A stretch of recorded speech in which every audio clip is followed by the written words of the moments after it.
it's interesting. So many of the people that I know that are the most dangerous in the sense of their capacity to be dangerous are oftentimes the sweetest human beings that I know. Kyle Kingsbury is another example of that, where he's like, he's just a killer, but he's like the sweetest teddy bear, kind-hearted, light, like, oh, you just can't help but hug him. Right. And he has all the tools to destroy you. Yeah. You are that. Hey, thank you. Thank you. Everyone you meet every single day is fighting a battle you may know nothing about. We're all in the process of overcoming. I'm Justin Wren, and my story has been heard by millions of people through my book, my TED Talk, podcast interviews, TV shows, professional fighting, and my foundation, Fight for the Forgotten. I believe we are all overcomers if we choose to overcome. We all have the option. I've been given the opportunity to overcome childhood trauma, sexual abuse, immense bullying, depression, suicidal ideation, substance use disorder, and I am a 2-time suicide survivor. We are here to have conversations with some of the greatest minds of our time. Get ready to be inspired and to receive the tools and game plan to win this fight called life. Thank you for being here, for showing up for yourself. You, me, we have overcome 100% of our darkest days. I'm not done yet, and neither are you. This is your invitation to overcome. How's your relationship with your mom? Good. Yeah? Yeah. Good. I've got to show you real quick. She's on the favorites, right? On the favorites, so it's easy to find. Yeah. First one on the favorites. Damn. What does that say? Best mom ever. That's right. That's right. She's, I am a mama's boy, but also she's just the best in a way of like, in relationships, she won't take my side. She calls it like it is, and she'll call me out. She's super positive, but she's an incredibly hard worker. She's like a great businesswoman in her own right, entrepreneur, owns a lot of different properties. But growing up, she went through some really, really traumatic stuff, and she overcame that in many ways. She became one of the strongest people in her family. I'd say like a pillar in the family, where, let's see, she became a 2-time state champion in tennis, but she was also a 2-time national champion in barrel racing for horses. So she's just really great. She still plays tennis now. This sounds crazy, but she's overcame MS twice. She's been diagnosed with multiple sclerosis. As a child, I saw her declining. Then all of a sudden, her 2 lesions on her spinal cord disappeared. And then when I was living in the Congo with the Pygmy people, I called her on a satellite phone. And she told me the news that she was re-diagnosed with multiple sclerosis. She was being really heat sensitive, couldn't play tennis anymore.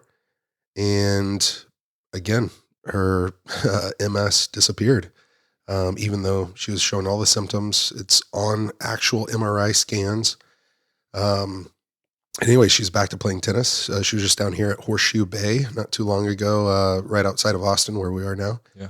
And she was dominating the tournament, and she won a Fort Worth tennis championship too, playing against girls that are in their 30s. And my mom's only 54, but she's active, she's healthy, she's positive. And so she's always, when I come, I was a wrestler and state champion, national champion, lived at the Olympic Training Center. My dad, I remember my thumb would dislocate, and I did that 13 different times. And my dad was saying one time, we need to take him to the ER. She's like, he's got another match, just tape it up, you know? So she was always great, but she's a competitor. She's a competitor. She's very driven. And so I think I picked up a lot of those attributes. I wonder with you, I want to adjust this guy. Sure. Make it go a little higher. Yeah. Yeah. I wonder with you, you completely told me this story of the origination of you training to become a killer. Yeah. Outside. And it's interesting. So many of the people that I know that are the most dangerous in the sense of their capacity to be dangerous are oftentimes the sweetest human beings that I know. Kyle Kingsbury is another example of that, where he's like, he's just a killer, but he's like the sweetest teddy bear, kind-hearted, light, like, oh, you just can't help but hug him. Right. And he has all the tools to destroy you. Yeah. You are that. Hey, thank you. Thank you. Why? Yeah. Like, how does that start for, what do you think that relationship is? I think, especially the guys at the highest level, they don't need to prove it. They already have. So what I mean by that is once you know that you can do what you can do, there's a lot of ego falls off. You know, you don't need to engage with people that want to size you up or things like that. But I think for me, in most fighters, even in 3.4 million or 3.9 million, something like that, martial artists as kids right now in the United States, that's how many people, well, pre-COVID, were competing in martial arts. They say over half of them found martial arts because they were bullied. So martial artists oftentimes aren't the bully. They're the ones that have been bullied. And then through that, like I did, found self-confidence. And took a while. But you know, your coaches believe in you, and it's truly an art form. It's art and movement. And just like yoga or, the acro yoga that you were doing with me before this started. But I think most martial artists that truly treat it like that, you know, what's a black belt? It's just a white belt who never quit, you know, and you learn resilience, you learn how to handle adversity, how to handle loss with grace instead of being a poor sport. And, you know, you get humbled on the mats a lot to get to the top. If you're the best one in the room, you're in the wrong room. And so you gotta cross train, you gotta challenge yourself, you gotta overcome, you gotta be put in the worst case scenario and then decide, am I going to sink or swim? Am I going to give up, or am I going to find a way out of this? And do you probably have thought quite a bit into the psyche of a bully, I'd imagine. Yeah. What do you think's going on in there? I think the simplest way to put it is probably just hurt people. And so I think most bullies have been hurt in their life. I even was with some people that were studying this, and they said 9 out of 10 bullies you can actually change. You can help them create new behavior patterns.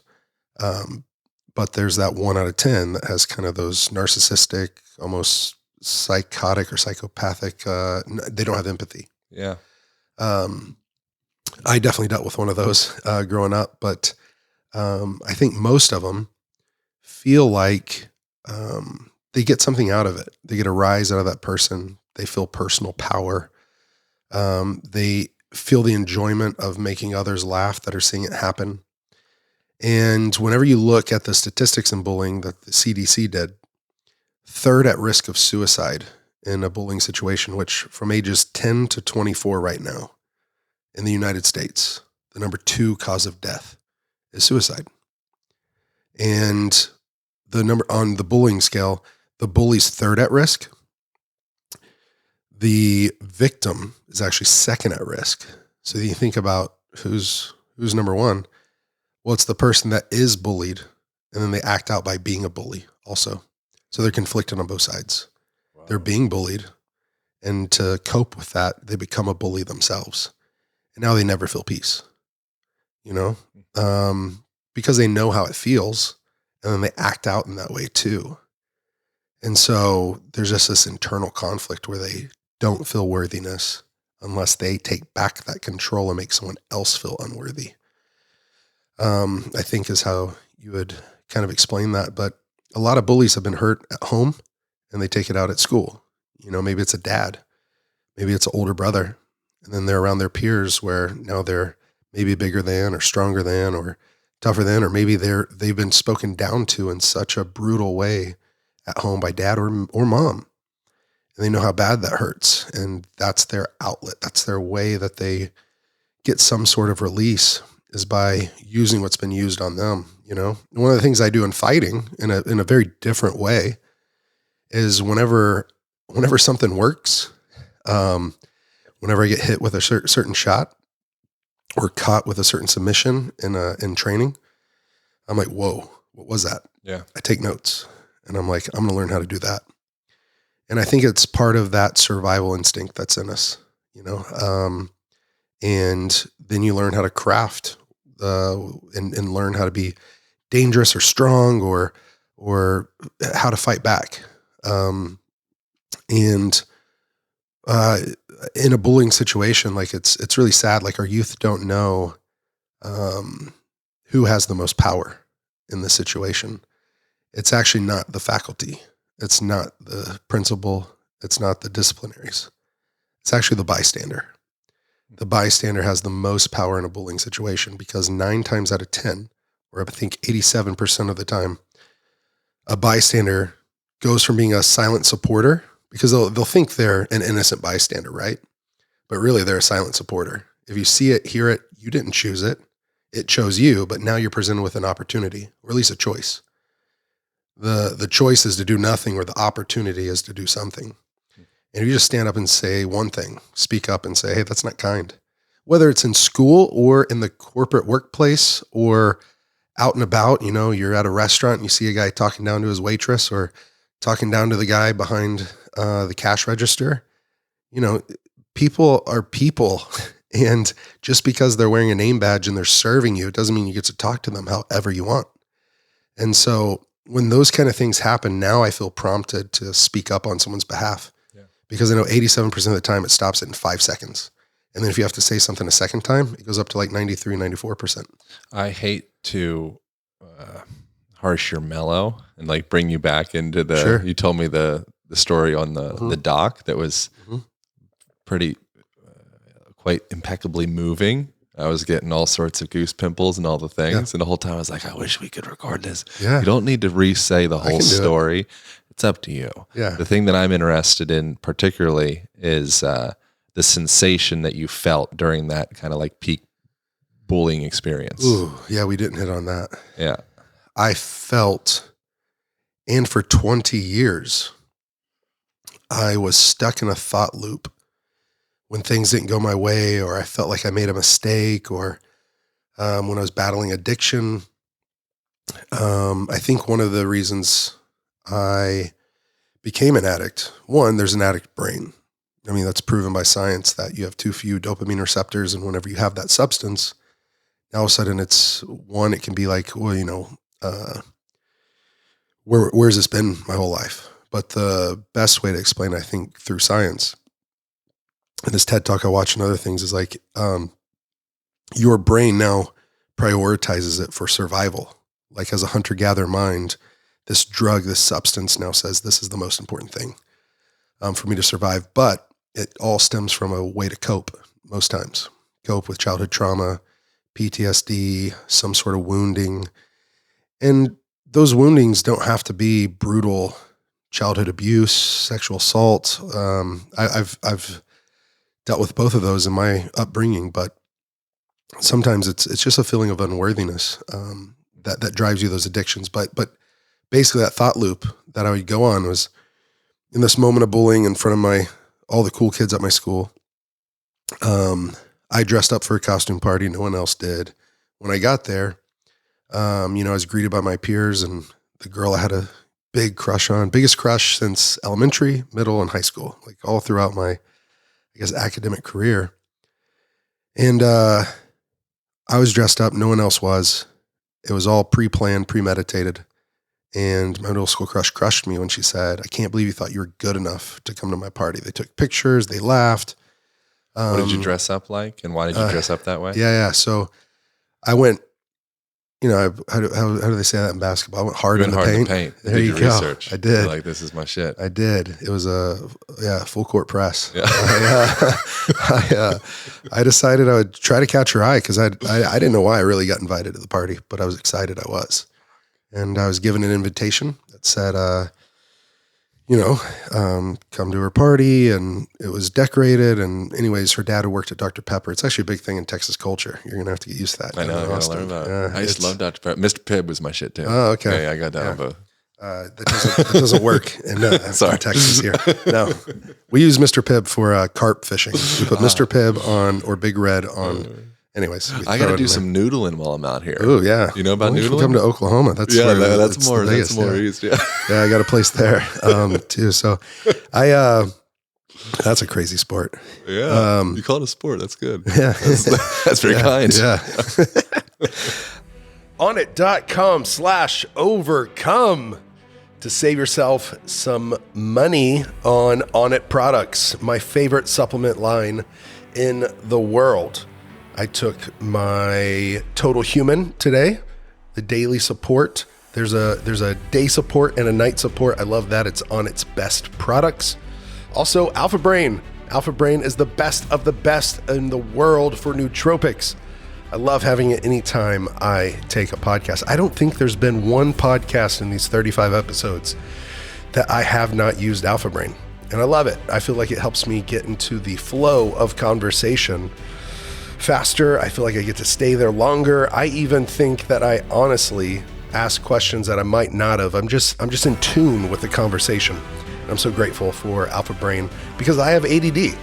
I've had it since I was diagnosed with it since I was 13, and I think that this is more helpful for me personally. I'm not a doctor, anything like that, but I think it is more beneficial with no negative side effects like Adderall that it used to be prescribed. And so I can take this and I absolutely love it. So please go to onnit.com/overcome or use the code overcome at checkout and save yourself at least 10%. But her dad worked at Dr. Pepper. It was a costume contest. Winner was going to get a prize. It was going to be a Dr. Pepper gumball machine with Dr. Pepper flavored gumballs. I thought that was awesome. And rumors at school, because I never been to her house, was that her house was decorated with like the old vintage signs of like Dr. Pepper, and they had a Dr. Pepper machine in their house, a Dublin Dr. Pepper, which is a town in Texas, Dublin, Texas. We've got Paris. We've got every big city in the world. We've got a Texas that, London, Texas, all those different things. But anyways, this was from Dublin, Texas, and real cane sugar, imperial cane sugar. Anyways, I don't need to get all in the details, but she loved Transformers. Everyone was talking, especially my notorious middle school bully, was talking about what we're going to wear. People were going to go as Avengers or Batman, Superman, different things like that. Well, I decided I was going to go as her favorite Transformer. She loved Transformers, and her favorite was Optimus Prime. But since it was Dr. Pepper themed, and they had that all in their house, me and my mom, best mom ever, she really tried to help me go all out. So I saved up my allowance. I bought 24 packs, 12 packs. I bought everything I could find. And the reason I got this inspiration was it was around Super Bowl time, and they put up those I don't know what you call them, those action figures of, there's a football player that was made of the Dr. Pepper, like cardboard. I don't know if you've ever seen those at a grocery store, but they'll like make figures and they'll be standing. And sometimes they got guitars and cowboy hats. Yeah. But this one was a football player, and it just dawned on me like, oh, I could go as that. A Dr. Pepper Transformer. I'm going to go as Dr. Optimus Pepper. And my mom thought it was a great idea. We live in the country, so I just got some duct tape. You can fix anything with duct tape. You can make anything with duct tape. And so, 24 pack on my head, 12 packs on my arm, chest plate, a shield, a sword. Holy crap. And I get there, and her grandmother opened the door, Mimi, and she was shocked, surprised, but was like, oh my gosh, she's going to love this. And so I go to the backyard, but before I do, I push the button, get the Dr. Pepper out, and walk to the backyard. Door opens. I'm blasted with a couple flashes of light. My eyes adjust while I hear the sound of laughter. And Jennifer says, I can't believe you thought you were good enough to come to my party. And Tyler said, you're worthless. And Justin, who was my bully from 3rd to 8th grade, and I did something also brutal before this. He said, you should just kill yourself. And so at 13, it's hard now, right? Like you're susceptible to believe the things people say about you more than you believe the things that you know about you. And so at 13, already being bullied, sitting at the lunch table by myself most times or oftentimes, being pelted in the back of the head with chocolate milk spitwads, food, or fist as kids walked by. I already felt worthless, but I just hadn't verbalized it yet. And, in that moment, I felt like I wasn't good enough to be in their presence or really anyone's. I felt worthless, and I thought, I should just kill myself. Ran away from the party, ended up at a Dairy Queen, and lots of parents were out looking for me afterwards. And after my mom came to pick me up and I wasn't there, all the kids didn't tell everyone I ran away. They just waited until my mom came back for me. And I was behind a dumpster at Dairy Queen, kind of sitting like this with my arms around my knees, just crying, weeping, and taking off the cardboard and throwing it in the trash. And I remember my knees were sticky, and I don't like sticky hands. I don't like sticky arms. I don't know why, but that's like one thing that annoys me. And I don't have many pet peeves, but just like sticky hands, I got to wash them. And so dirty hands, I don't really care about. Like dirt, like I love dirt in my hands, but like sticky for some reason. Yeah. Anyways, I was just sticky all over from the residue of the duct tape on my shirt, my jeans, my arms. And did you not like sticky before, or is now sticky a thing since that incident? I think it started then, maybe. Oh, yeah, I really do. Wow, I never made that connection. Fascinating. Brother. Yeah, I think that's why. That would be sensible. Yeah. Wow. You might have some work to do with stickiness. Yeah, get comfortable being sticky. Get comfortable being sticky, man. Yeah, well, that's jujitsu. Yeah, jujitsu. Become comfortable being uncomfortable. Yeah, just embrace it, or the cold, right? Yeah. And or the sauna. But yeah, wow, I got some work to do, and help me, man. Thank you. Yeah, man. Thank you. You're helping me. And brother, it was crazy. They came out, went to throw away the trash at closing time, and they saw me there or heard me because they were crying and invited me in. Oh, honey, come inside. Where's your mom?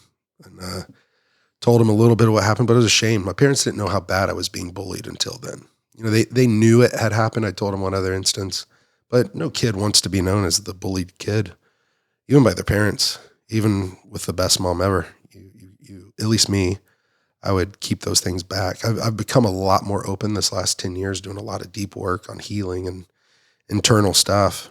But my outlet became fighting. My outlet became wrestling. It was just a few weeks after that, like maybe a month. I went to a flea market in Dallas, Fort Worth, and I'm sure they sell like stolen radios and stolen stuff there. But it was big. It was called Trader's Village, and I was going to buy a BB gun, and instead I came across a used VHS tape store, and I found UFC 2 through 9 or 2 through 11 or something like that. And I fell in love with the sport, but first I knew that if I could, I've never made this connection, I think, but if I could transform into one of those guys, a professional fighter, I wouldn't be bullied. And so I wanted to do it from that moment. Not even watching a fight yet, just seeing them on the cover. I wanted to do that. And then when I watched it the first time, I was like, this is what I'm going to do. And then I loved the chess match. And then a funny story, I would hide the tapes. Grew up with pretty conservative parents, very open-minded, but conservative in many ways. And like probably not wanting a kid to watch MMA fighting when it was being advertised as human cockfighting and banned on pay-per-view. And porn was legal, but UFC was illegal. Something like 33%, 35% of the downloads on the internet are porn. No. Yeah. That's wild. We're downloading some porn, man. Wow. Yeah, we're getting after it. So my dad thought we're going hard in the paint. Going hard in the paint. Full court press. Yeah, we're full court press. I thought it was my dad thought when he found my VHS tapes hidden under my bed, because I watch at night or when they were at work. And he found it one time because I was watching it, and he woke up, and you know the TVs, whenever you used to turn them off, sorry kids, you might not know this, but when you used to turn off TVs with like a VHS tape in it, the screen doesn't turn black right away, right? It turns kind of like dark gray or something, and the TV's still settling. And so he comes in, I turn off the TV real quick, but it wasn't fast enough. He knew something was in there, and the VHS tape's still like moving in there to turn off. So he pulls it out and he finds UFC there, and then he looks under my bed, finds a stack of UFC tapes, but he thought it was porn at first, thinking it was just a stack of porn. Anyways, he told my mom I was going to be a fighter one day. My mom goes, no, he's never going to do that. And like a year later, I'm asking if I can box. She says, no. I asked if I could do some other stuff, and then I found a school that had wrestling. Texas didn't have it at that time, really. Yeah. And I found a school with 2 Olympic gold medalists as high school coaches, and started wrestling. And she didn't want me getting hit in the head a lot, so I did that. And man, it just changed my life. It gave me purpose. It gave me an outlet. It gave me goals. It gave me community. It gave me tribe. It gave me a team and mentors, encouragement from like parents, teammates, friends, people that came to watch. And all of a sudden I went from literally being the most bullied kid at school to then my junior and senior year, when I transferred schools, I was on homecoming court and nominated for prom king and different stuff like that. Cause all of a sudden I was state champion wrestler, national champion wrestler. So it was a pretty remarkable transformation from the bully kid that was quiet, that had a speech impediment from kindergarten to 6th grade, speech therapist. I think in many ways wrestling saved my life. Yeah. Yeah. And maybe you could even say that those turds that were bullying you formed your life. Like they were like call them up and say thank you. Yeah. You know what? I could do that now. I couldn't do it when I saw him about 10 years later at 23. 21. And you could say, I'm sorry. Yeah. Yeah. Not for anything that you did, but for their experience. Right. Wow. Whenever I, and this isn't to talk down about anybody, but I saw him at 21 at a sushi restaurant. They were doing something special for one of their birthdays. And it was a lot of the same kids that were at that party. And I just got off the Ultimate Fighter TV show. And I go there with my girlfriend, and we're just going to get some sushi real quick. And it's like a table, like 8 of them. There's probably like 20, 30 kids I don't know how many at the party, but anyways, the main ones were there. All the main ones. And they pulled me over to the table, and I didn't want to go, but she came. And like, if we knew you were going to be who you were going to be, you're going to be a professional fighter, we would have never done that to you. If we knew you could kick our ass, we wouldn't have bullied you like that. And I'm just like, wow. They've really evolved. Yeah, right? That's what I was thinking. deep thoughts. I literally went to the bathroom. I go, excuse me, I go to the bathroom. And she goes, I'll go with you. And so my girlfriend came, and I go, we're getting out of here. I can't handle it. She hadn't known, at that time I hadn't told her that story. It was like a deep wound of mine. And she's like, why? Those are some of the friends you went to school with, all this stuff. I go, they're not my friends. If you knew how they treated me, you would say something to them. I want to do something to them at that time, and, but yeah, now I'm in a much better place. What's your relationship to, that boy that was bullied now? Mine with myself at that age? Yeah, Justin. Yeah. Oh man. I've been doing it recently, but, I tell myself that, and I know this sounds cliche or goofy or we're about to get a little fruity here on the Align podcast. There we go. Get ready. Yeah. Hey, well, you're a handsome man. It's pulling it out of me. I'm handsome, and Justin can kill all of you. So that balances out. We can go fruity. Yeah. Anyways, I tell myself sometimes in the mirror. My partner now says you need to tell yourself that you love yourself. That's been the hardest thing I've ever done in my life, is come to self-love. I even got pretty gifted through a nonprofit and through compassion for others. Yeah, that thing I could thank them for is thank you for putting something in me that would rise up and say, this isn't okay to happen to others. And I still have a hard time defending myself, but I defend others quickly because I know what it feels like. But I try to tell myself, looking in the mirror, you know what, I love you.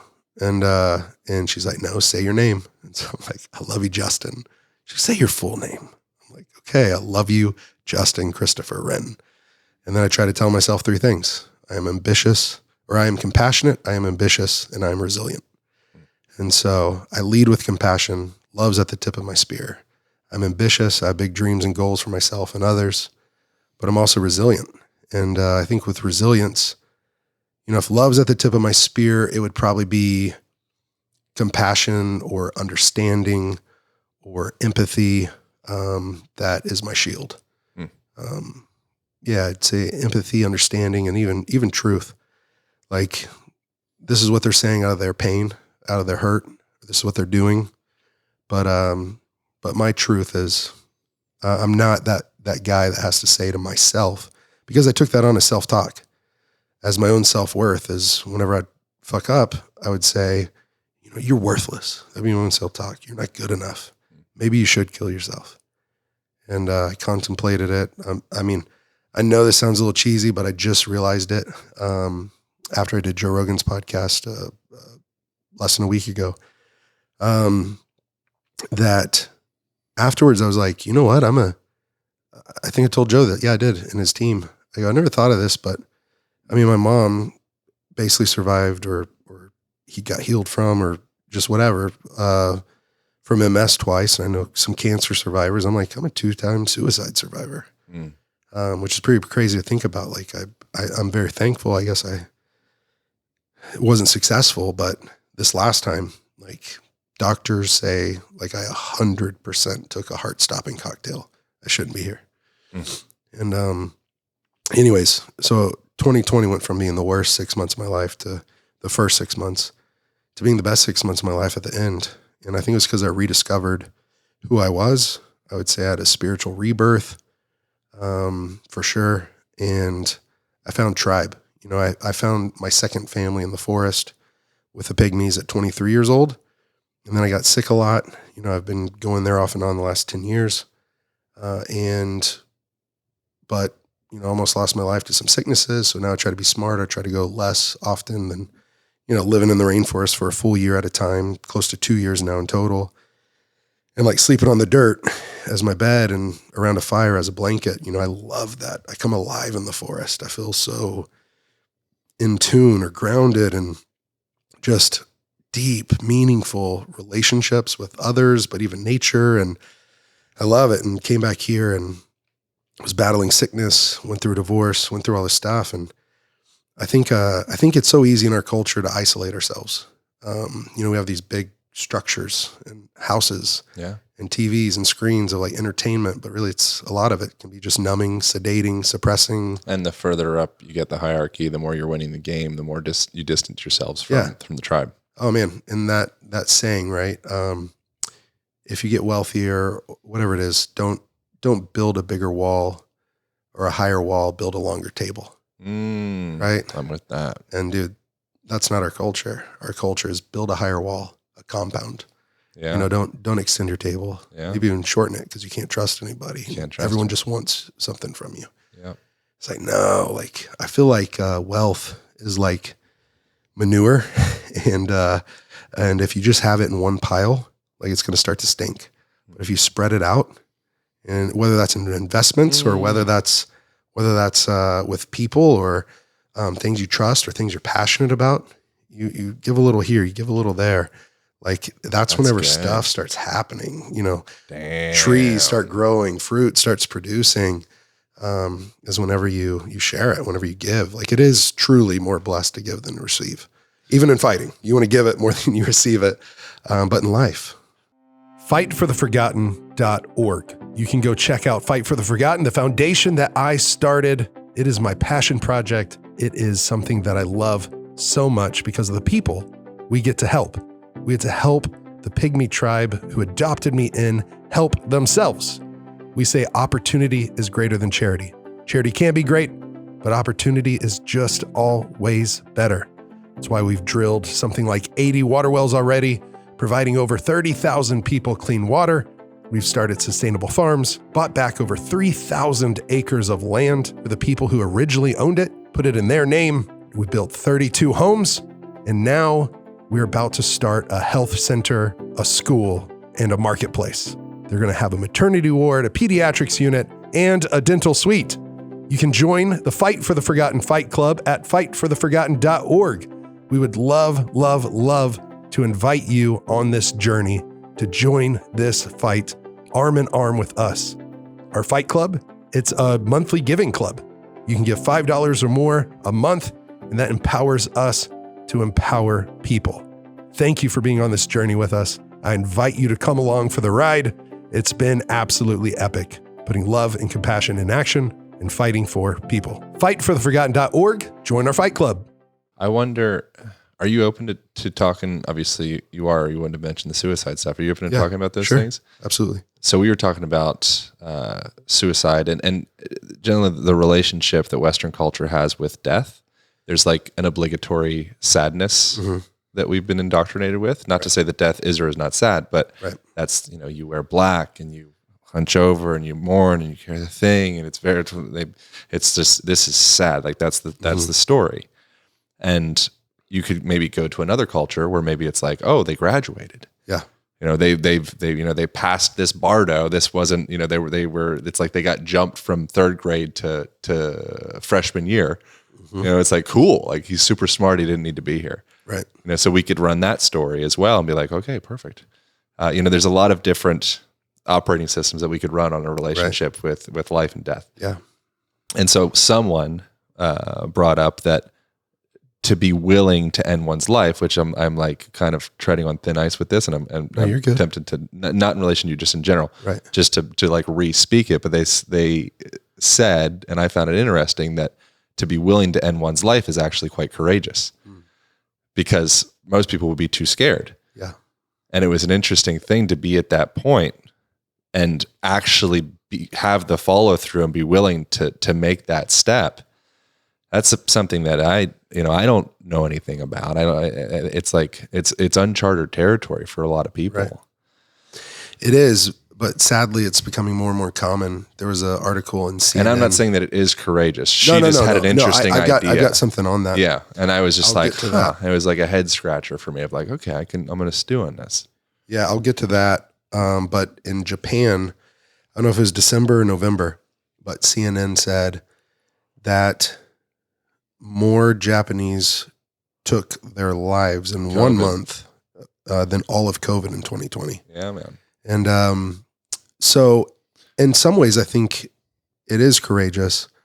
But in other ways, I think it can be quite cowardly too, because I've done it twice. I tried twice. But like with my friend Brian and my friend Marquise, I shared the eulogy at my friend Brian Sykes' funeral, and I would never call that man a coward. He was one of the best men I've ever known. And, he left behind 4 boys and a mom, Gina. And even during COVID, and COVID cautious people will definitely dislike me saying this, but people were so moved by who he was, because he was a coach of coaches. He was the guy that took the Little League Pee Wee team always to the Super Bowl, and he was the best coach that there's ever been in Pee Wee football. But he was also a football player at Iowa State University. He had concussions in middle school, concussions in high school, concussions in college. He started fighting. He was my training partner. I was his coach in his MMA fights. He got knocked out too many times. Great grappler. But he had CTE, and his death certificate says he died due to complications of CTE. And now, even in his death, because he wasn't himself, he was forgetting stuff. He would have fits of anger that wasn't him. He was a teddy bear. He was the guy that going to, the ski hill in Copper, Colorado, or Summit County, he would stop or he'd recognize someone's need, a homeless person's need. He would stop at McDonald's. He'd get them food because he didn't give them money. He'd give them food. And his kids or people would be like, you know what? Like, we got to get there, Dad. What are you doing? Why are we stopping? We already ate breakfast. And, he'd stop by and give the homeless person food. And that person would light up like, oh my gosh, I was so hungry.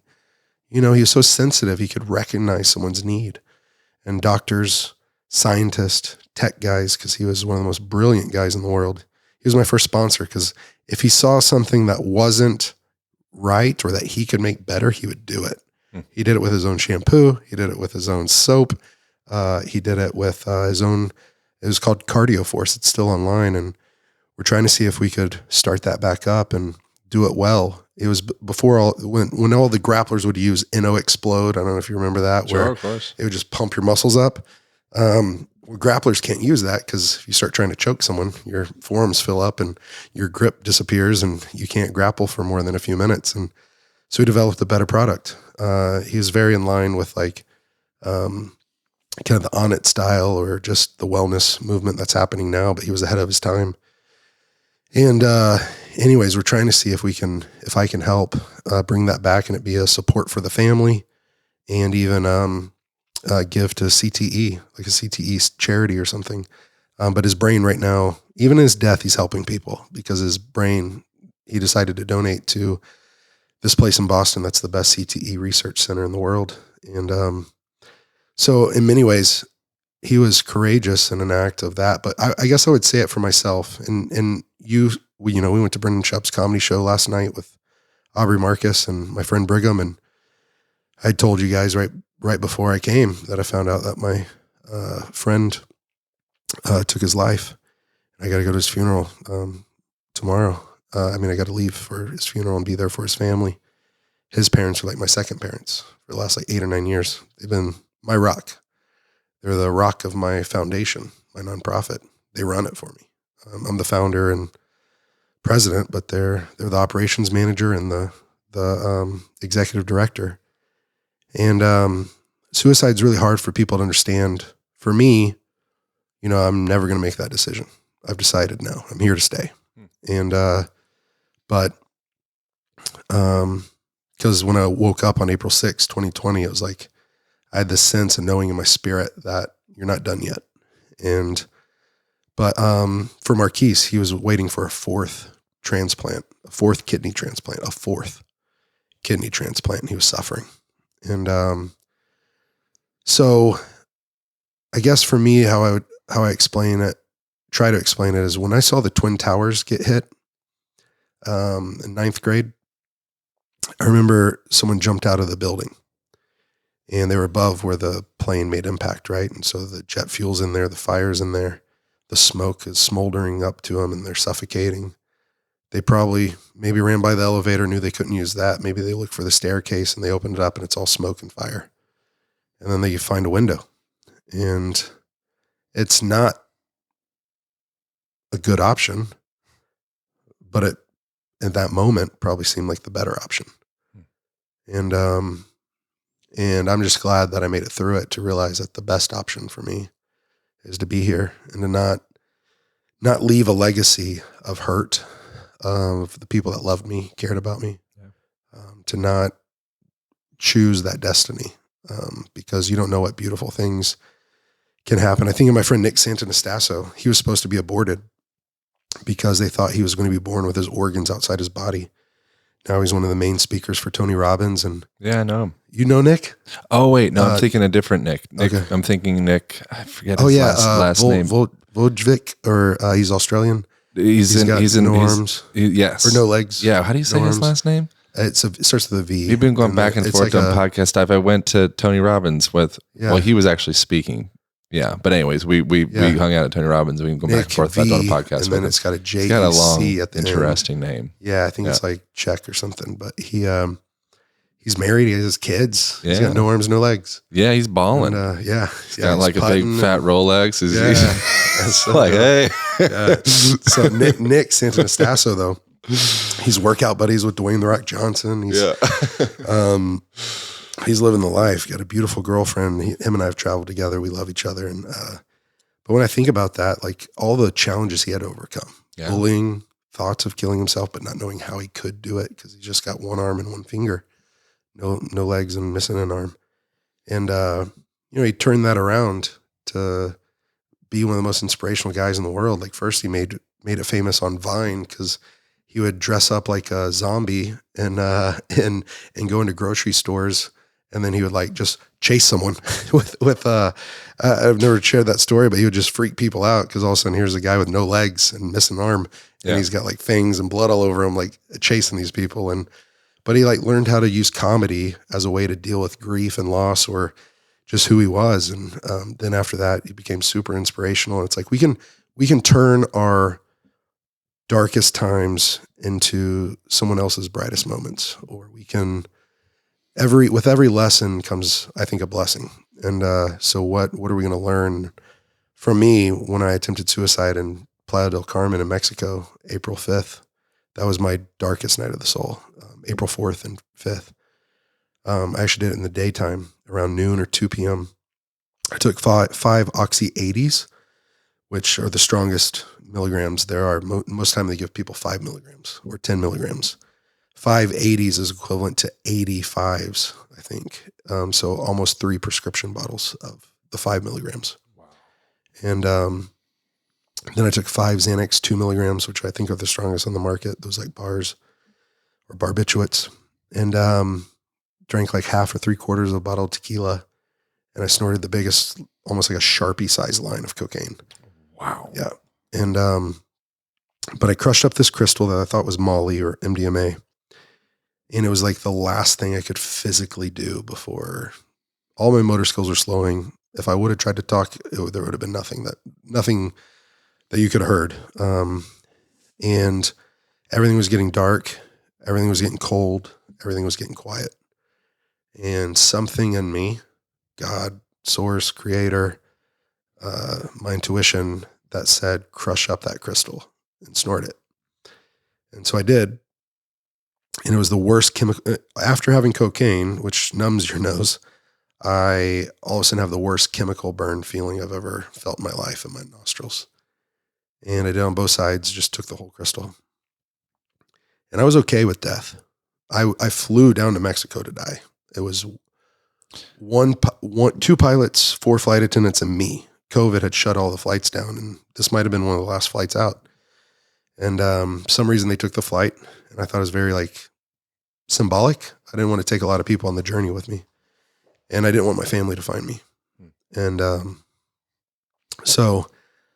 anyways, I crushed up that crystal, and the last thing I remember is falling back, and my legs were on the side of the bed to where my feet were almost on the ground, and my back laid back, and I was in my clothes, and I just passed out.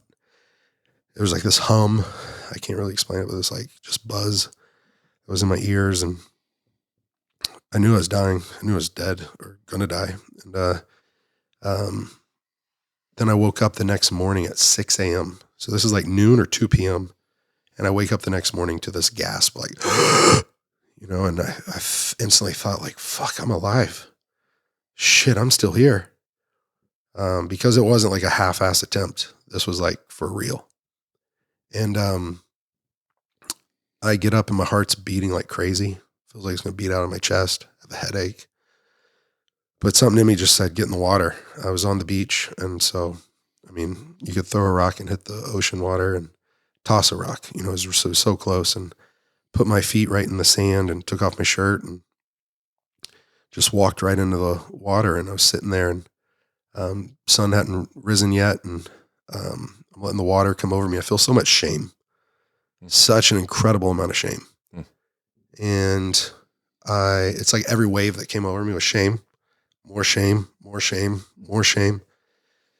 But then as I thought, I'm thankful for this beating, crazy fast beating heart in my chest. One of the things the pygmies would pray, they've experienced a lot of loss, but they would thank God every day that they're alive. Thank you that I get to live today. Because many won't wake up, and or we've lost many people. And so in that moment, like I'd said that prayer maybe before, and I wasn't much of a praying guy, but I was like, wow, thank you for this beating heart in my chest. And I just remember breathing.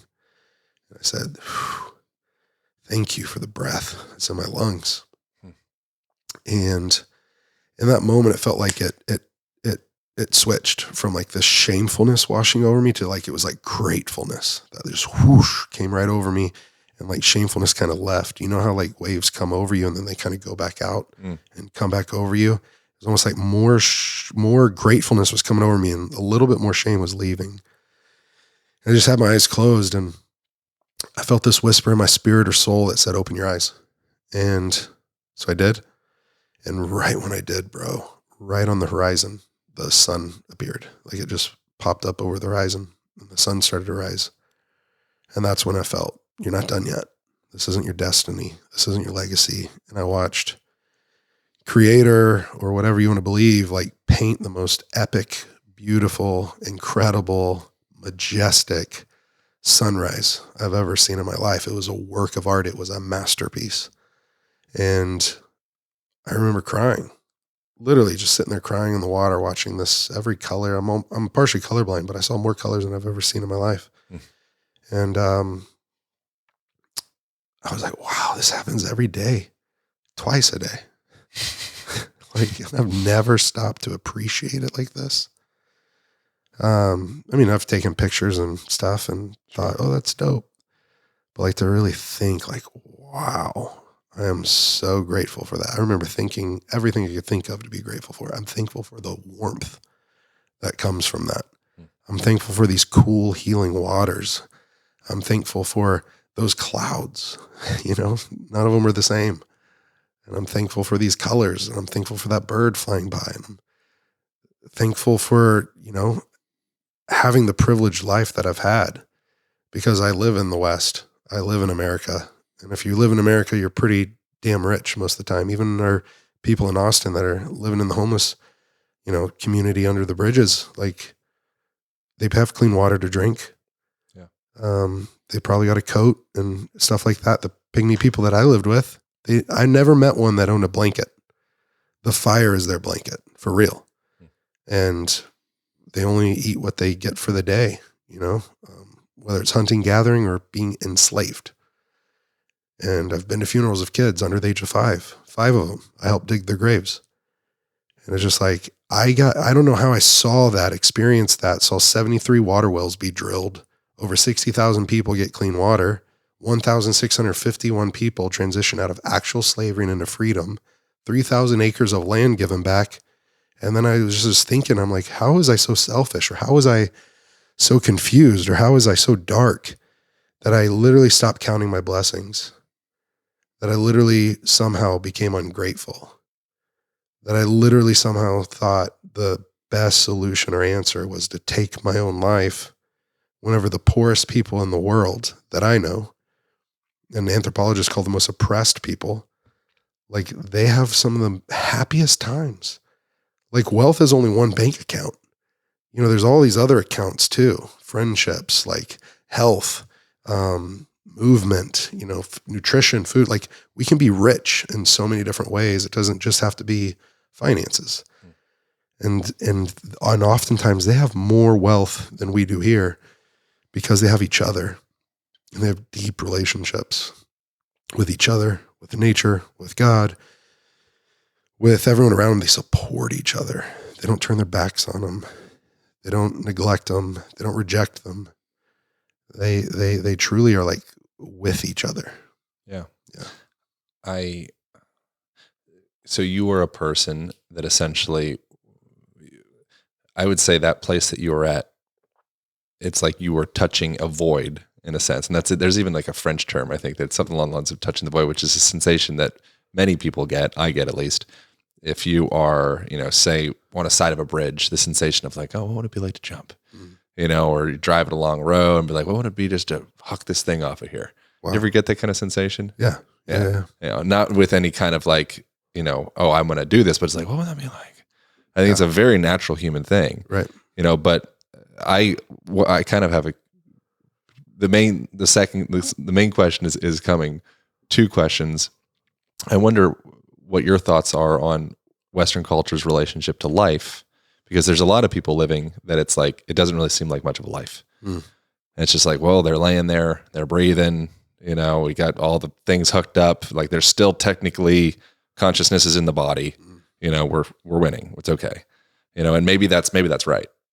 But our relationship to life is interesting. And then I notice in myself, and you can, obviously hear, I'm like tiptoeing around, like how much death can we talk about? Can I say the word suicide? Because I really want to understand like where you were at while you were in that touching the void place that very few people know about. So it's like, can I ask where your mind was at in that moment of I'm out of here? Yeah. I felt like a failure, and I was in that thought loop that became my own self-talk. You're not good enough. You're worthless. You should kill yourself. The reason I was sucked down into that was I got a divorce. And for me, growing up, I wanted to be pretty much the only one in my family to not get a divorce, because I saw a lot of pain and destruction and hurt feelings and people, growing up with parents that just talk shit about the other parent, and just saw a lot of toxic things. And I was like, you know what, I'm going to be different. I'm going to have a marriage, and it's going to be a successful one. Well, it wasn't. And I took pretty much all the blame for it. I mean, I know it's 2, and we decided together that we'd be healthier, not together. And it was actually the silver lining was it was such a kind That's what our friends said, our family said. That was the kindest divorce, kindest, quickest. You guys supported each other. You helped each other. You went through counseling for a divorce. But still, I had this feeling of such utter failure that I couldn't make it a success. Then when I relapsed, that's when everything went super dark. That was from the first suicide attempt too, I was stuck in addiction and couldn't escape. And almost that near death experience kind of shook me up in a way.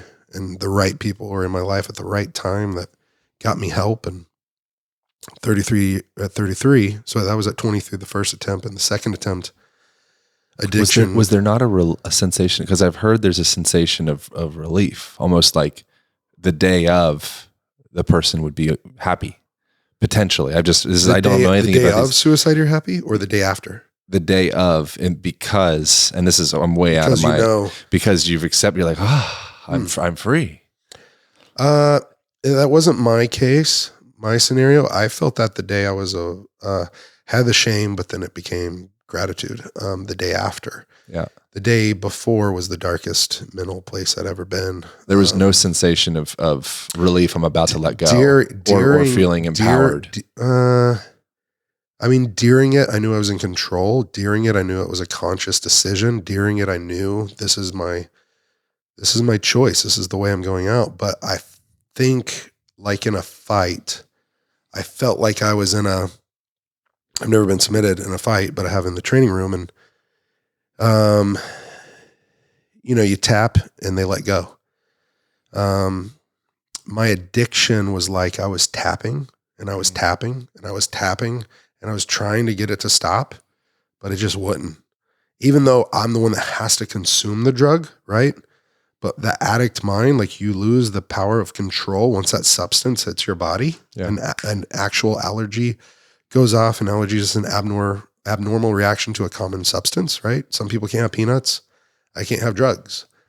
And at least Oxy for sure. And even weed would lead me back to Oxy. I saw it as a thing that would stop me from going to Oxy.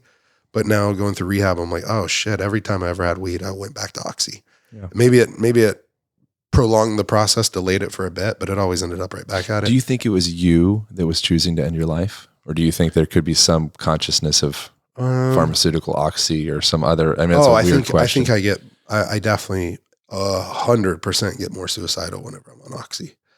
Like, suicidal ideation isn't something that's in me when I'm not using.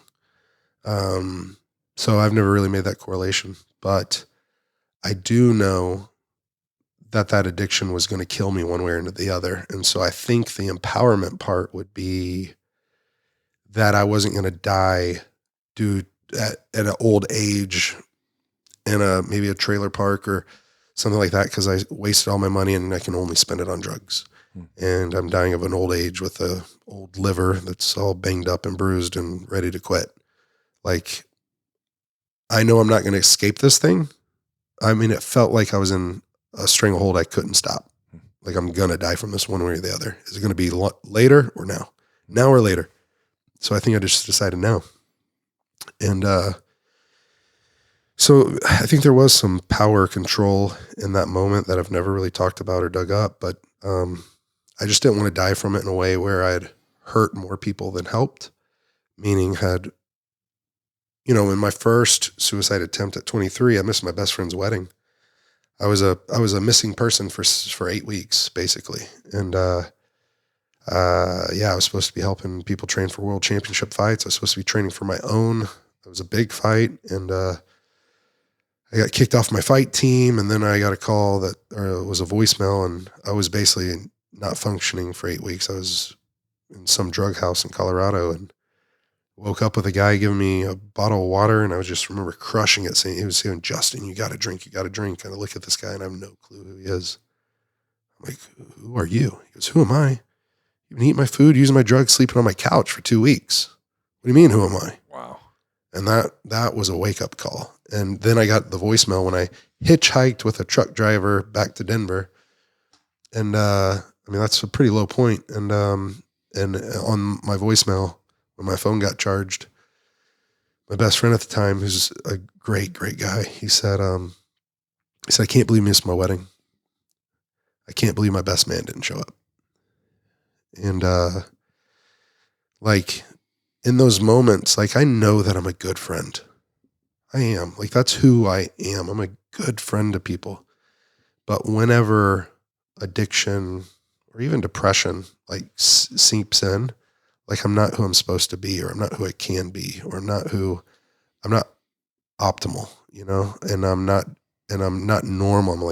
I'm like below average. I'm like, and I get that we're allowed to have these ebbs and flows, like ups and downs, but I wouldn't handle those downs well. And so I think, I don't know where I was going with that, except for, whenever I am in active addiction, and I don't know, I went to I believe there's an addict brain, and maybe once an addict, always an addict, but I'm also convinced that I'm not going to have to sit in defeat for the rest of my life with this thing, that there are ways to overcome it, and there are ways to live in freedom, to walk in freedom, to be around people that, I have 8 months sober, but, I was able to do a Buffalo Trace whiskey tasting with Joe Rogan on a show last week, and that was pretty freeing.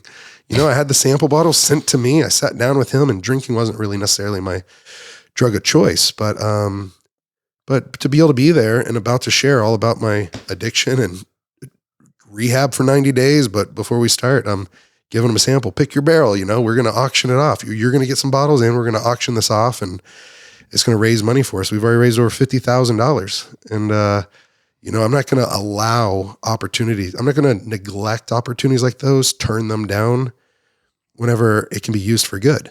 If triggers are truly real, like that's a slippery slope. Like I just had 2 friends tragically lost because of suicide, things that I dealt with that I could have done, but I'm not going to let that turn me back to using, because if I said that triggered me, then anything can be a trigger.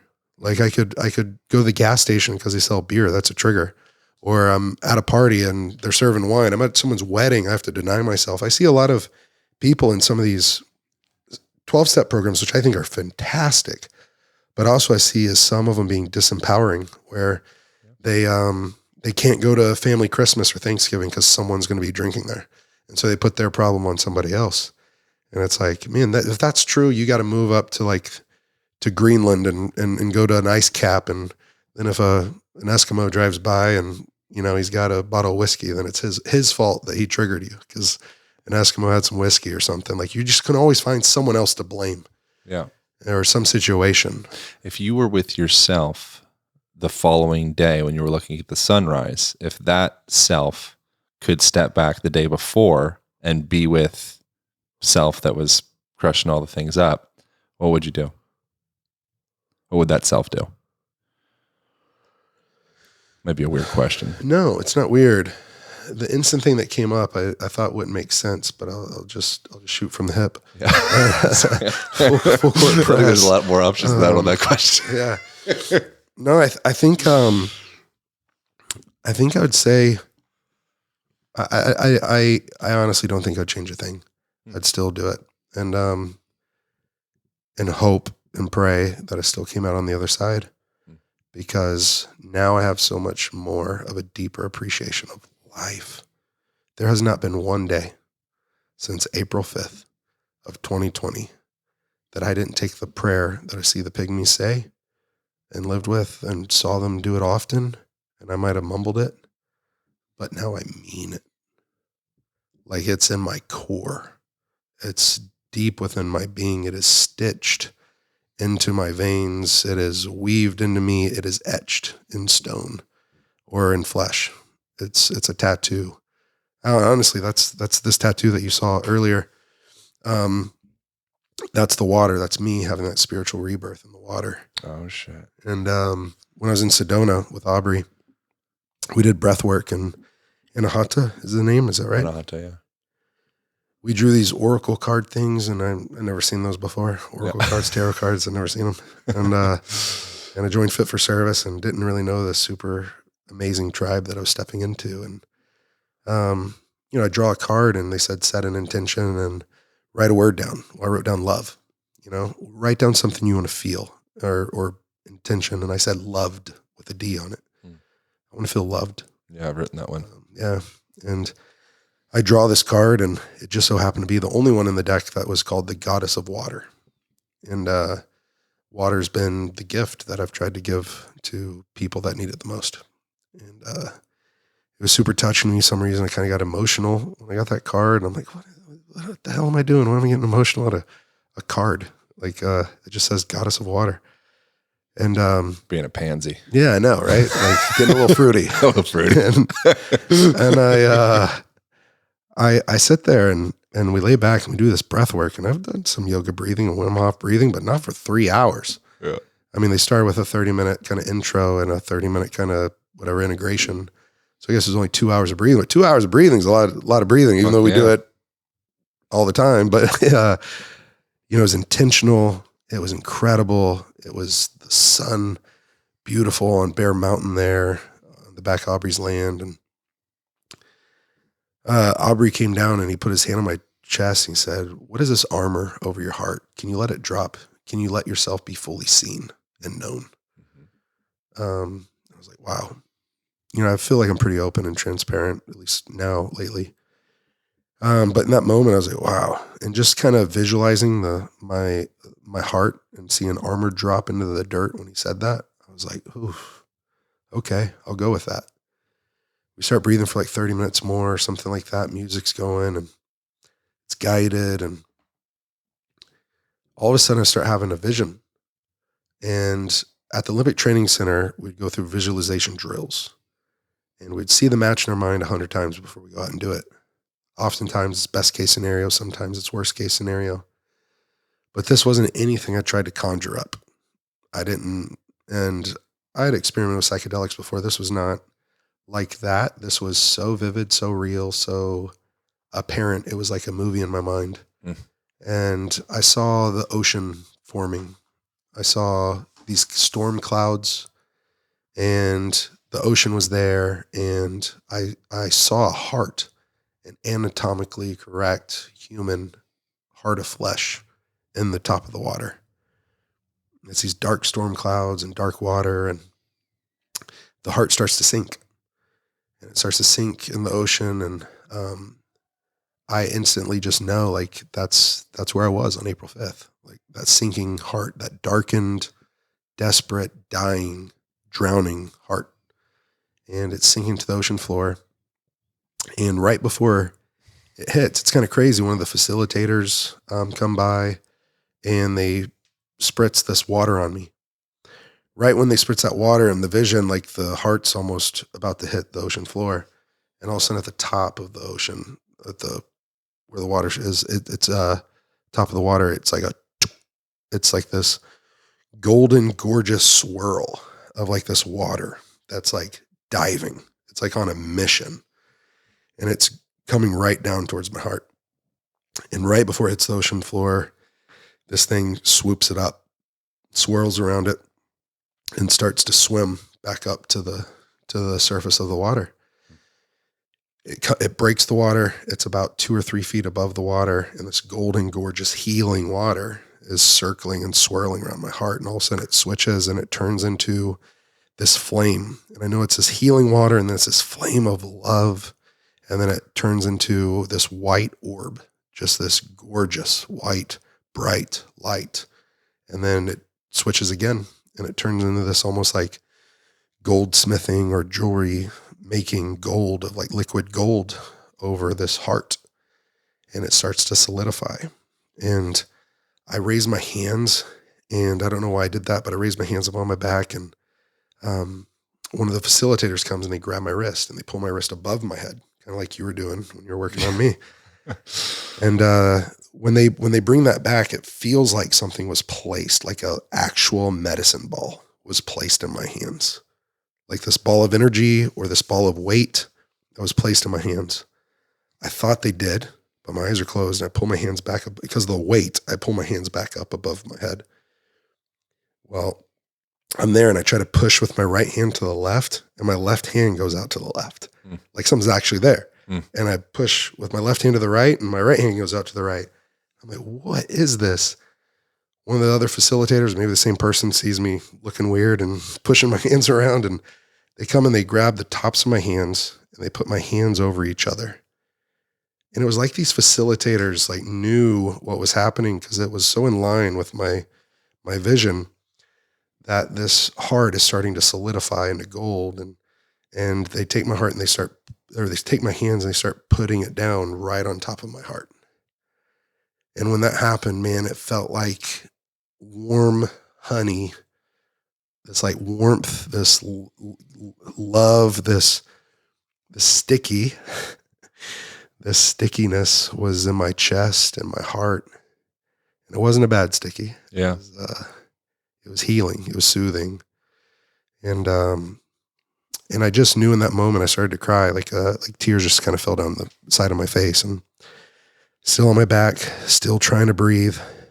Oh, and I even forgot that as that heart was sinking, I literally felt like a tightening in my chest, like almost like a compression, like if you're diving. And then whenever it started swimming back up, it like lifted. I mean, it was just so crazy that this just happened in my psyche or in my mind or in my soul. And man, whenever that happened, I was just like, I remember I went up to talk to Aubrey and Vylana afterwards, and I told them about the suicide attempt, told them about the vision, told them about the rebirth that I had in the waters down there. That day I decided to get this tattoo on the side of my leg. And that represents that April 6th moment. And I mean, I was like tearing up with Aubrey telling him. He just gave me the biggest hug. And I was like, man, I'm here to stay. I'm here to stay. And like, I got to love myself. I've been good at loving people. Sure. I've been terrible at loving myself. And, yeah. You seem like you really crushed the loving people game. Hey, thanks. I want to. No, I appreciate that. Like it's hard to accept that sometimes, but I've started realizing like I've always loved people better than I love myself. Why do you think that is?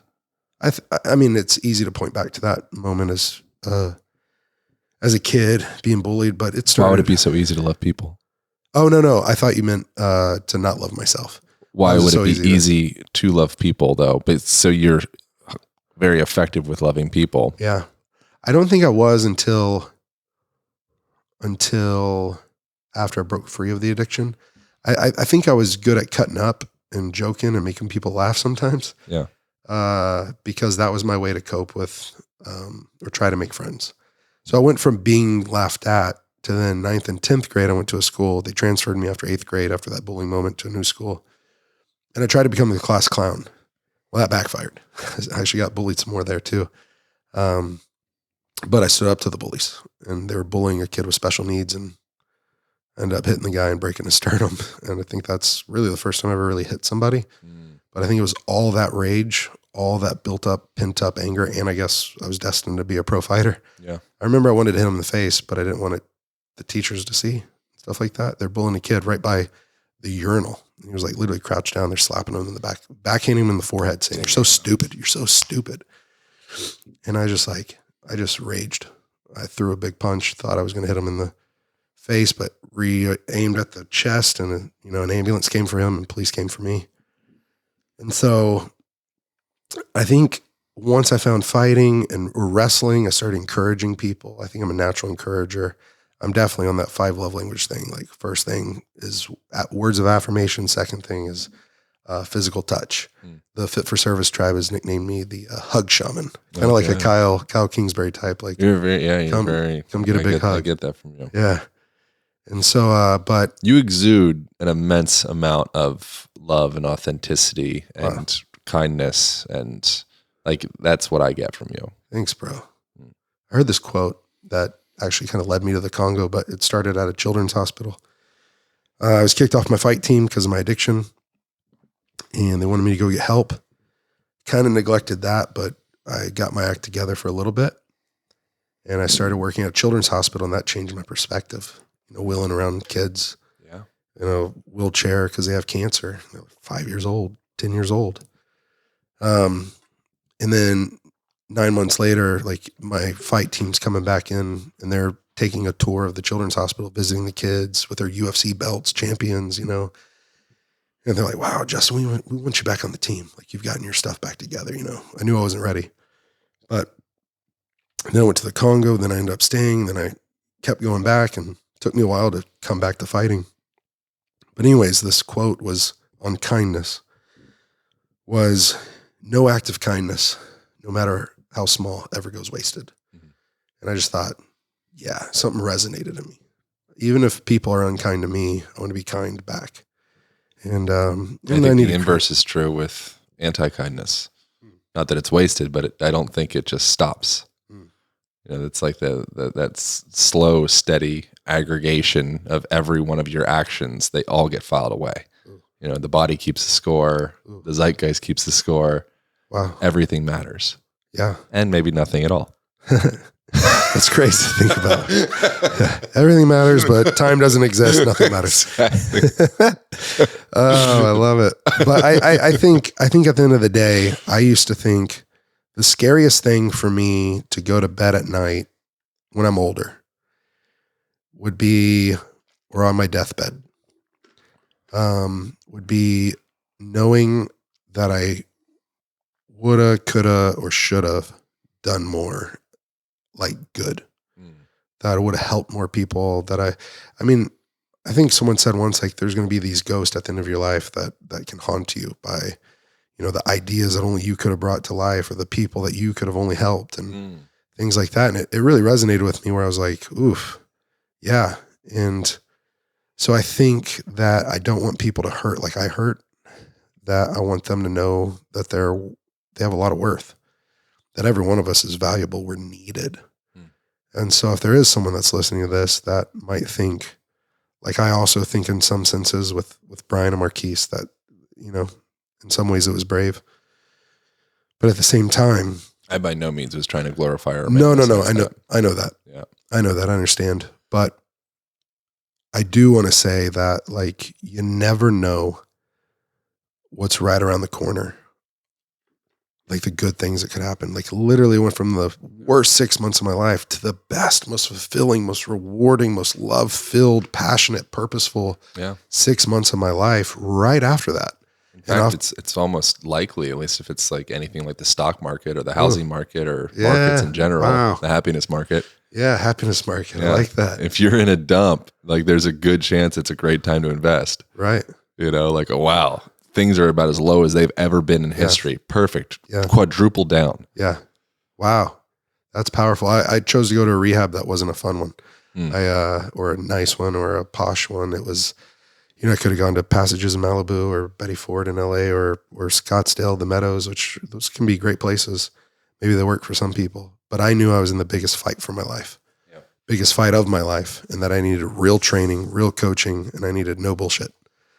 I didn't need to necessarily wake up with green smoothies and massages, and like, which are cool. We need to take care of ourselves. Yeah, that's a part of it. Addicts don't take care of themselves a lot. But I kind of had that under, I know how to take care of myself. I'm a pro athlete. It's just when I get into the active addiction, it's like, so I basically chose to kind of go to a militaristic boot camp style, like 12-step completion program where they kicked out more people than they kept. And I was one of two guys that made it 90 days while I was there. Wow. And their whole goal and intention was to break me. And I almost left 3 times, like seriously almost left. My mom was coming to get me one of the times.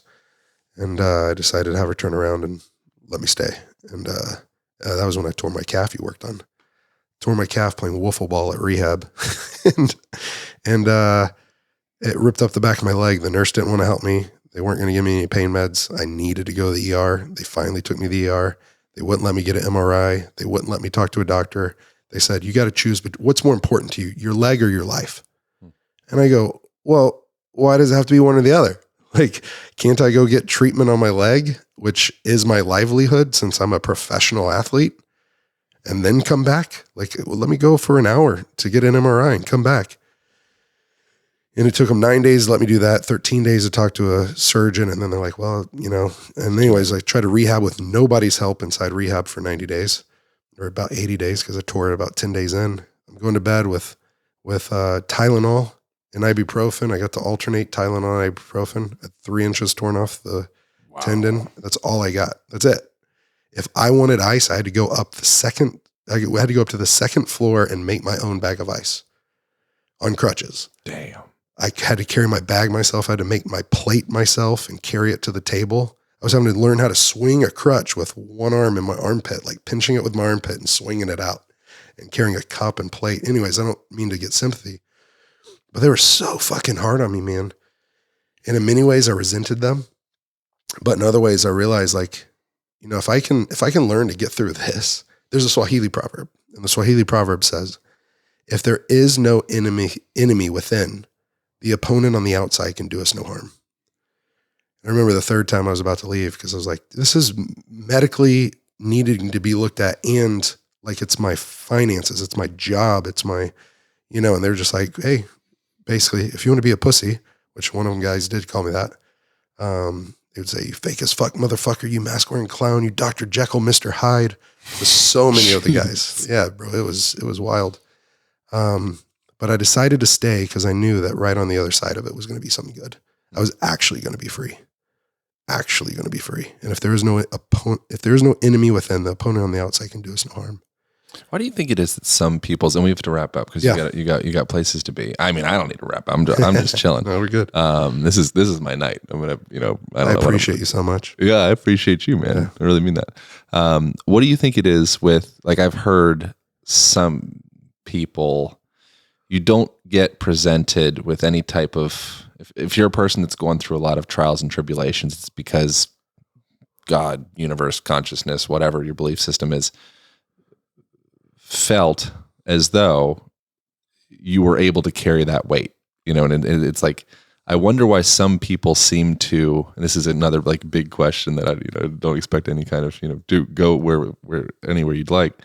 Have you ever thought of like why it is that so much weight has been placed on your bar in this life?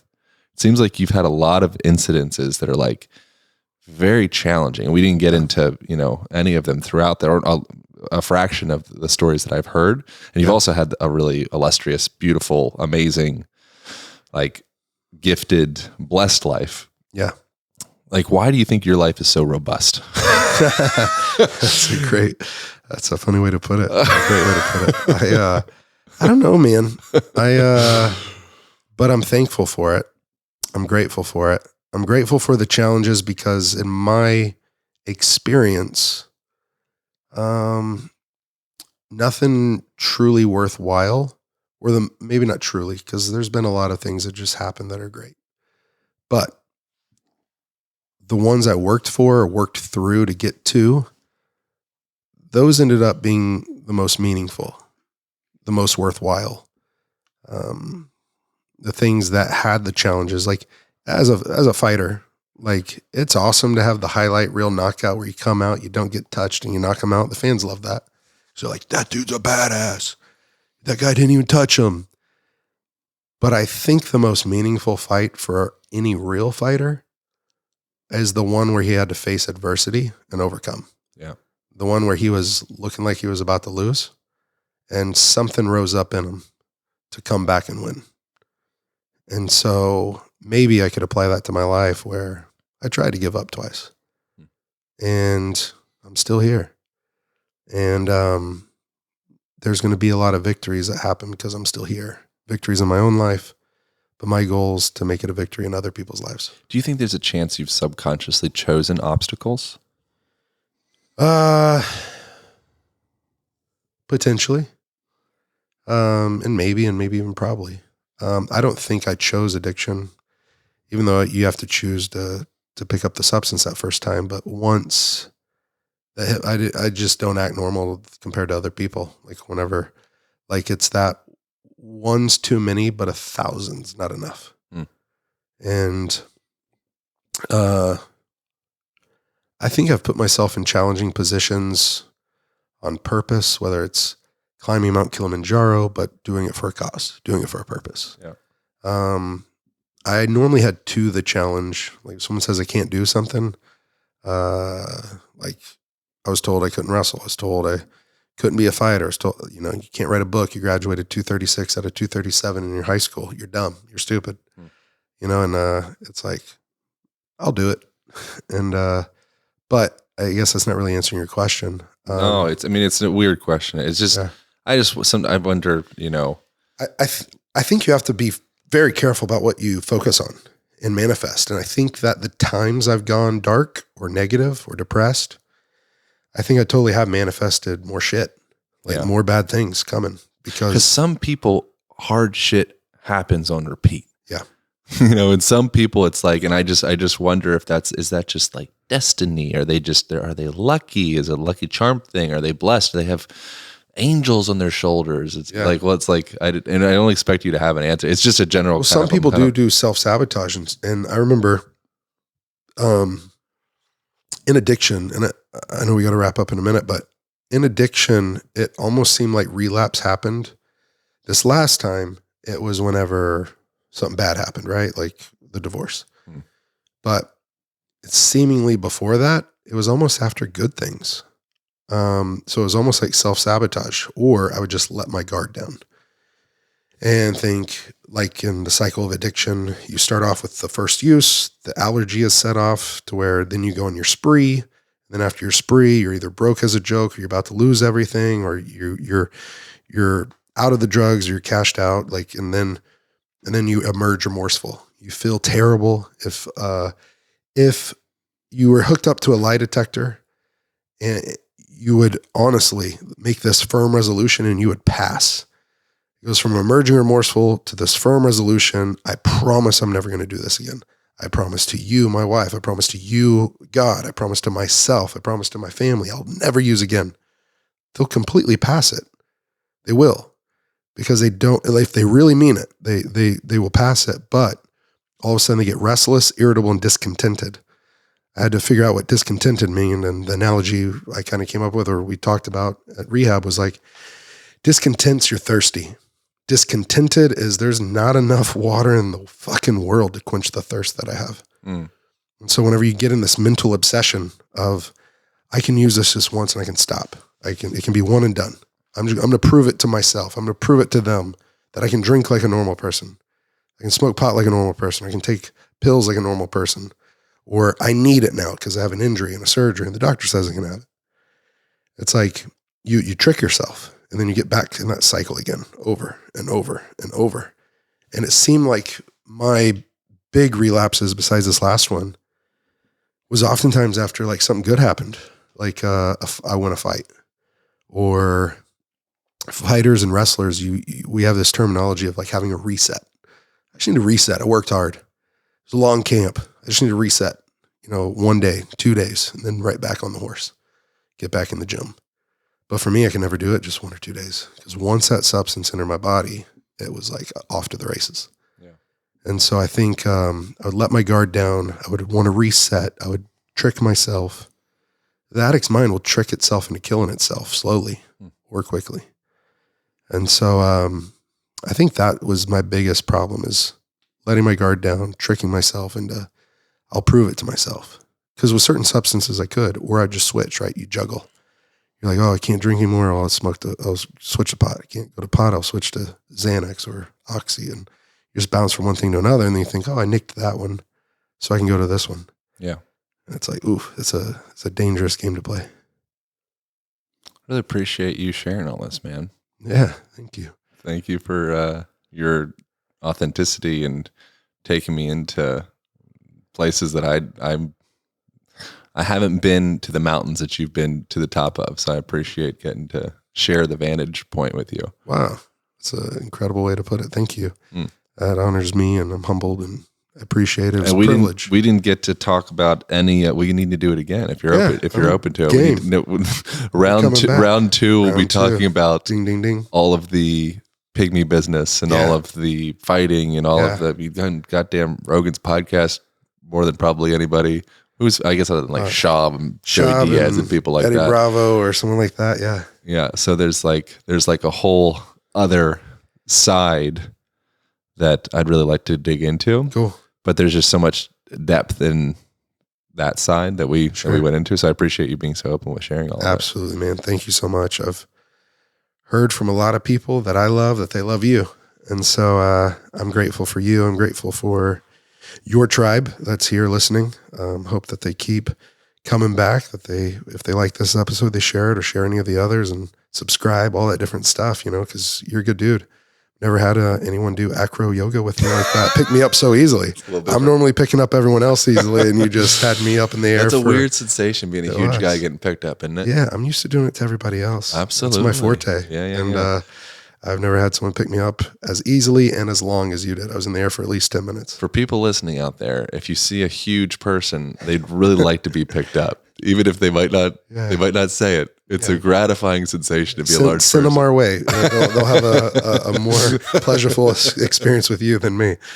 Is there anything that you would leave people with if there was a person that was kind of feeling like they are in a really dark place and they do feel lonely and they feel disconnected and they feel apathetic and they feel like there's just like, what's the point of this game that we're in here? If they're in that place and it feels like, just what's the point? How do you communicate to a person like that? I wish I could have talked to Brian or maybe Christmas Day or the 26th when he took his life, or Marquise 2 days ago, because he took his life yesterday. But I would tell him that there's purpose in your pain. There's purpose in your pain. You have a purpose. You might not see it yet, but it's there. And it might just be this little spark or this little ember. But if you fan that flame, just like with the pygmies, they'll take a leaf or a plate and they'll waft a single ember. And then all of a sudden it becomes this huge flame. It's like, I feel like my purpose is to put love and compassion in action and to live to love and to fight for people and like keep fighting. Don't give up. Don't tap out. Come get a hug. Like just know that you're loved. Even if you don't feel it for yourself, someone else has it for you. And you can borrow that for a little bit until it becomes your own, or just know, like, when the kindness of a stranger happens, they might not know the battle that you're fighting. Yeah. But like, there's a reason they were kind to you. It's because you deserve that kindness. So please show it to yourself. So if you live to love, I believe you'll love to live. So don't have your head on a swivel looking for the next paycheck or the next fancy car or the next somebody else, the next girl, the next guy. Like, have your head on a swivel just looking to make a difference. How can I serve? How can I give? Who can I love? And as you start doing that, I feel like you start to have more purpose and you start to love yourself a little more because you find out, hey, I'm an all right guy. Yeah. And so, but I would say my word for this year is healing. And so that's what I would leave people with is, for me, this is a year to heal. Last year was a year to experience discipline. That didn't come till halfway through, but healing for me is 3 parts. Like, I have to be healed by something greater than myself. I have to allow the divine God, source, creator to heal me. And if I connect to source, then I'm no longer a reservoir, I'm a river. And so I think before I would connect and disconnect, and I'd pour out and I'd empty out and I'd be empty, and then I would be susceptible, I'd be vulnerable, I'd relapse. Or I'd go into depression or spiral. But if you just stay connected to source, it's like love can come in and love can go out, and you're not going to run out of it.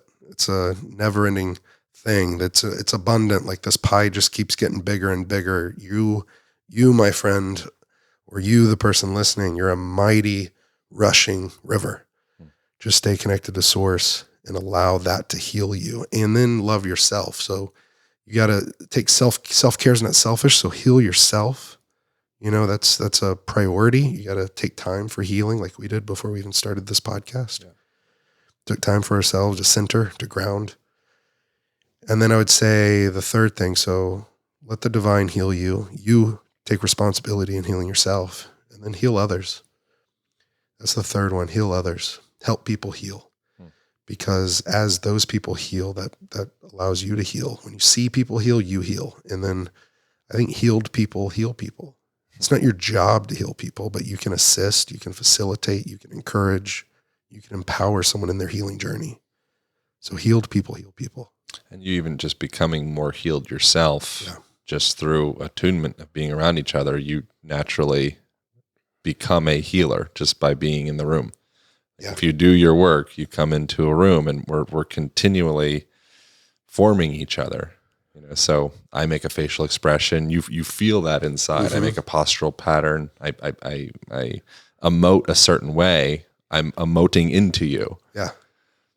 And so it's always, I don't think that you need to be so much, or I need to be so much in the doing of healing. You can be in the being, and that's enough. Right. Yeah. Yeah. Be a human being, right? Like human in the semicolon or colon being. Like, yeah. Right. Like be a human and be happy with how you're being. Like, I guess I would say it is like, we aren't these human beings having a spiritual experience. We're actually like spiritual beings having a human experience. Totally. And so like, as we're in these meat suits, let's connect with that spirit inside of us and let that radiate and love others that are around us, but love ourselves. Don't neglect ourselves. Don't reject love like I would. I would deny it for myself. I'd give it away, but I'd like stiff arm it. Mm-hmm. I don't deserve it. I think I'd imagine you can only receive as much love as you love yourself. Right. That's like the loving of yourself is what carves out the vessel to receive. Wow, that's pretty wild to think about, because I was pretty good at loving, but I was very hard at receiving. Mm-hmm. So if I didn't allow it, or if I didn't love myself, I could only allow in what I would do for myself. Yeah. Now I'm starting to love myself, so I've felt more love in my life than I ever have. Mm-hmm. It's pretty dope. I like it now. The last thing that's not a question, it's just an interesting thing that I was thinking of. It's so fascinating to think how many people are going through so many different experiences right now. And maybe we're all kind of living the same experience, one love, one consciousness, whatever. And it's different nodes, a part of the same chart, whatever. But you were in your house April 5th or in Mexico. It was in Mexico, yeah. And I was at my place in Santa Monica, and I was probably skateboarding or some fruity shit like that. And you were out there surfing in your tights, whacking off something, just nonsensical, and you're out there in that position of about to exit.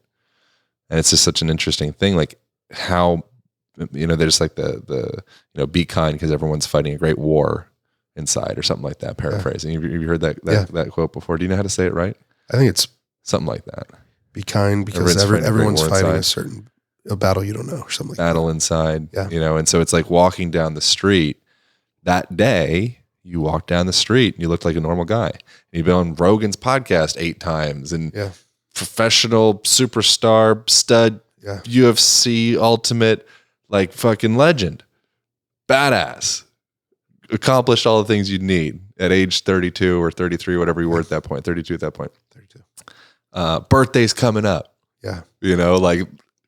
So people seeing you, it would be one would likely never think like, oh, that's where he's going. And so it's like strikes me as the value of just really weaving kindness into your every moment. I would say maybe this is a way for someone to start having that head on a swivel, looking to make a difference. Yeah. Maybe someone right now has a name that pops into their head of someone they know that's facing a battle, or just someone that you intuitively feel like someone someone you need to reach out to. Maybe it's a few people, but someone that's going through a tough time. Just reach out, check in on them, see how they're doing. It could be a quick phone call if they're out of state, but if it's someone close by, like make a plan to go see them, get together. I remember a friend told me that he called one of his friends because he knew what I went through. And he called one of his friends when the guy had gotten out his gun, loaded it, and was getting ready to kill himself. And he knew he had to call his friend. And he called his friend for some reason and said, "How you doing? I want you to know I love you." That's basically all he said right off the bat. "How you doing? I love you. I want you to know I love you." And the guy started crying, said they had a gun in his hand, about to kill himself. Wow. You never know the impact you might have on somebody. And and if you're in that place, reach out.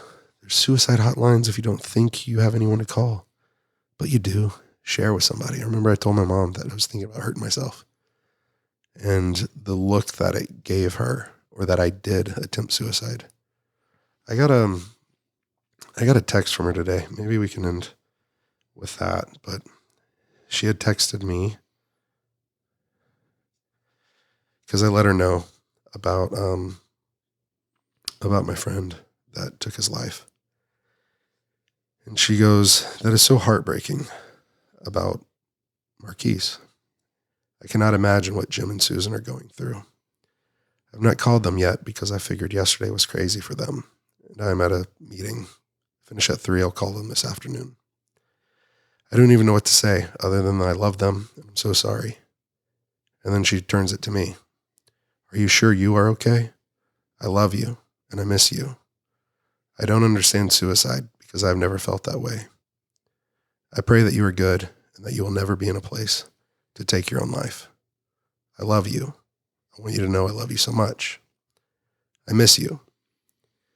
And then she goes into, she's going to come up to the funeral with me. But like she took a moment to acknowledge them and their pain, wanting to be there for them. But then she knows that me and my pain and what I've gone through and how I've attempted suicide twice, she wants to check in on me too. How are you really doing? Yeah. And I was able to tell her, I love you, ! I miss you. I will never be in that state of mind again. I have experienced, and then all caps, I have experienced healing.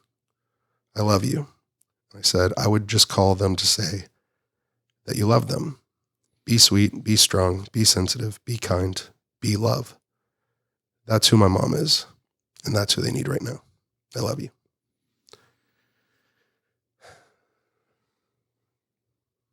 I'm glad that you're here, man. Me too. I'm glad that you're here. All right, now that we're both crying like a bunch of pansy asses, I guess, what do we do from here? Wrap it up. Yeah, wrap it up. You hear that? Safe sex, boys and girls. Safe wrap sex. it up.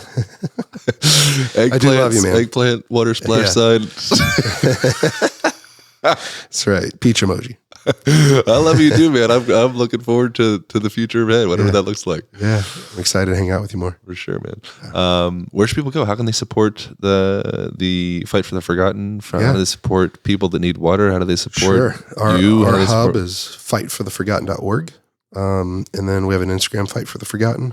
We need to keep up with that more, but it's still there. And then my Instagram is just the Big Pygmy. We didn't get into that, but I used to be the Viking because of how I look. Yep. And I fight like a Viking, but the pygmies name me Efeosa Mabutimangbo. And so Efeosa means the man who loves us. And I love that one. But Mabutimangbo, that means just simply the Big Pygmy. So that's great. Yeah, so if you do the big and then P, I should be the first thing that pops up. But it's PY. Like that. I covet your pygmy name. There you go. I got to work on that. The Bible says don't do that. Brother, I love you, man. I love you. All right. And if people went to the Fight for the Forgotten, what would they be supporting? They'd be supporting why does it land, matter? water, and food initiatives. We've gotten back over 3,000 acres of land for the pygmies in their name. And in Uganda right now, we're building, so we drill wells, but we're starting our first home project where we're building 32 homes for 32 families that have never owned a home. They're evicted from the rainforest that they've always lived in. They were the protectors of the forest, the people of the forest. They only took what they needed and they never poached, but they were evicted. So they were put on less than 1 acre of land behind a slum. Literally human raw sewage was flowing through it, and they'd have to pick up their fire and move it, and got sick, they would die. They gave them nowhere to bury the land, so they were burying their dead right on top of the 1 acre of land they had to live on. And so they're walking over mounds of their dead. We just bought them 48 new acres of land because of Dustin Poirier. We've drilled some new wells out there. They have 3 little farms started there. And didn't McGregor donate as well? Yes, but he donated straight to Dustin. Oh, okay. So, and it was dope. It was awesome. And then what was I going to say? But the 32 homes will have, there'll be 2-bedroom homes at least. They'll have a dining room, a kitchen. They'll have a back patio, a front patio. They'll have French drains to make sure there's no flooding. They'll be able to actually have a home for the first time, and they'll have tapped water to it, which is so crazy for them. And so we have a lot to be grateful for. And if people wanted to donate to that, they could enter a raffle for Buffalo Trace whiskey, and they could win the Disney World experience of the Whiskey Lover. It's only for 15 more days, so I don't know if this will come out in that time. And then, but if it does, they could win a dope raffle. I'll be there with them in victory, walking in freedom as they taste whiskey. I'll be enjoying it, watching. And then, other than that, they can donate straight to Fight for the Forgotten. It goes into our general fund. We decide where the most need is. We are also doing bullying and suicide prevention here in the States. We do that mainly through martial arts academies, but we've been in over 100 schools. We're developing curriculums for schools. And we might do something for Brian Sykes' family and maybe Jim and Susan, my second parents who just lost their son. Incredible, man. Yeah. All right. You got to get to bed. Yeah, you too. You want to cuddle? We should have a cuddle.